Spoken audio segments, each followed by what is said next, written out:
देखकर सिकुड़े ना, सीना चौड़ा करके जिस रास्ते से जा रही हो वो वैसे ही चल कर जाए और उसे ये एहसास हो कि तुम उसकी सुरक्षा में खड़े हो।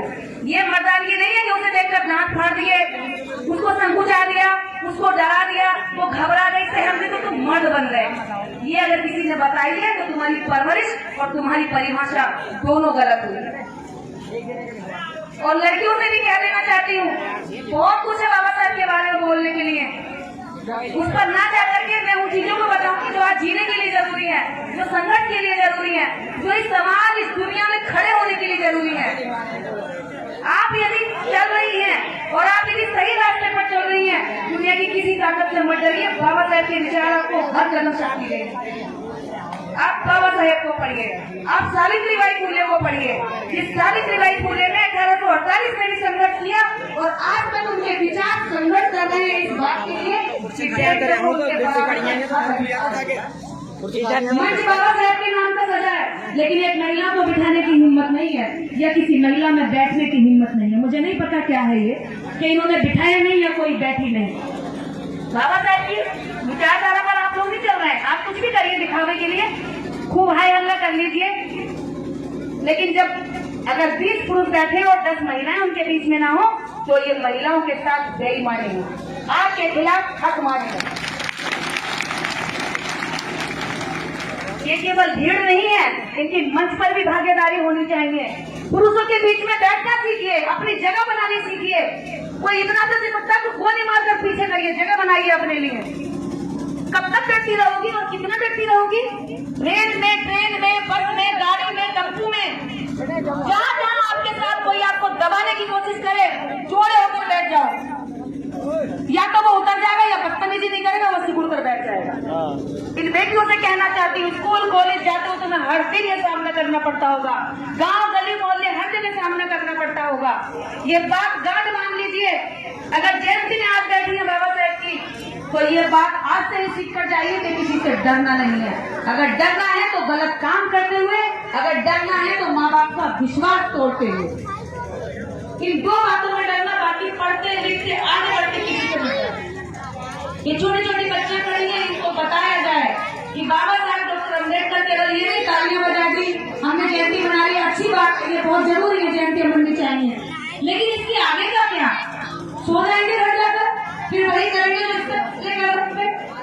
जयंती मनाने का फायदा तब है जयंती मनाने के अगले दिन से हमने बाबा साहब के कदमों पर चलना शुरू कर दिया। क्या सारे लोग ऐसा करने के लिए तैयार हैं? बताइए, महिलाएं कितनी कहती है कि हाँ हम अपने बच्चों को डॉक्टर अम्बेडकर बनाएंगे, कल से ही मेहनत करेंगे, उनको पढ़ाएंगे। हमारे बीच में जो काजीपुरा से हमारे वकील साहब बेटियां उसको पढ़े, किताबें नहीं है तो हमसे बेटी गाड़ी में किताबें पढ़ूंगी, उनको दे जाऊंगी। हमेशा गाड़ी में किताबें रखती हूँ, 100-150 किताबें हमेशा रहती है कि बच्चियों के पास कुछ हो पढ़ने के लिए, जिससे कि मेरे जाने के बाद ही कुछ सीख सके। तो ऐसी लड़कियां बेटियां जो पढ़ना चाहती है वो किताबें ले लेना। और यहाँ से भी मैं कहना चाहूंगी युवाओं से, खासकर पुरुषों से, कि महिलाओं को बराबर में खड़े करके उन्हें सम्मान दीजिए। बाबा साहब ने लिखा है, किसी भी समाज, देश, परिवार की तरक्की जब तक सफल नहीं हो सकती, जब तक पूरी नहीं हो सकती, जब तक उसकी महिला साथ में नहीं चले। उन लोगों ने ये बात समझ ली और अपनी महिलाएं उनकी आज हवाई जहाज उड़ा रही है और हमारी महिलाएं आज सर पे गोबर लेके यही गाँव में घूम रही है। तो ये उन्होंने सीखा है और ये हमने उनकी बातें छोड़ दी, तो आज हम यही तक पड़े। शक्ति संचालन आपके पास नहीं है। ये समाज ना गर्व करता है बाबा साहब की जयंती मनाने में। ये समाज ये बता दे कि ये बीड़ी पीता है, इतने लोग यहाँ पर बीड़ी पीते हैं, कोई एक आदमी बता दे कि मैं बीड़ी की फैक्ट्री का मालिक हूँ, है क्या कोई मालिक? आप इस देश के अंदर सिर्फ और सिर्फ वोटर हैं या खरीदार है, आप किसी भी चीज के मालिक नहीं है। और ऐसे ही भीड़ बनकर दूसरों के सामान खरीदते जाओगे, दूसरों के लिए प्रोडक्ट खरीद कर उसको पैसे जरूर दे सकते हो, अमीर बना सकते हो, मालिक नहीं बन सकते जब तक बाबा साहब की कही हुई बातें आप लोग जीवन में नहीं उतारो। सारे लोग आज गांठ बांध ले कि नशा नहीं करना, गांव गांव में नशा हो चुका है, खोखला हो चुका है समाज। पूरे गांव गांव में गरीब गरीब मोहल्ले में यह दारू बिकती है, हर गांव के बाहर ठेके खुलवा दिए हैं। किसी परिवार को, किसी समाज को अगर बर्बाद करना हो तो उसे दारू दे दो, गोली बंदूक से उसे मारने की कोई की जरूरत ही नहीं है, वो खुद पी के मर जाएगा। तो आप लोगों को ऐसे ही मारा जा रहा है। मेरे भाइयों, मेरे पिता तुल्य बुजुर्गों, ये बात समझो, अपने बच्चों को नशे से बचाओ कि आने वाली पीढ़ी वक्त से पहले इसको सुधार लो, नहीं तो खोखला हो जाएगी और हम लोग सब बर्बादी की तरफ जा रहे हैं।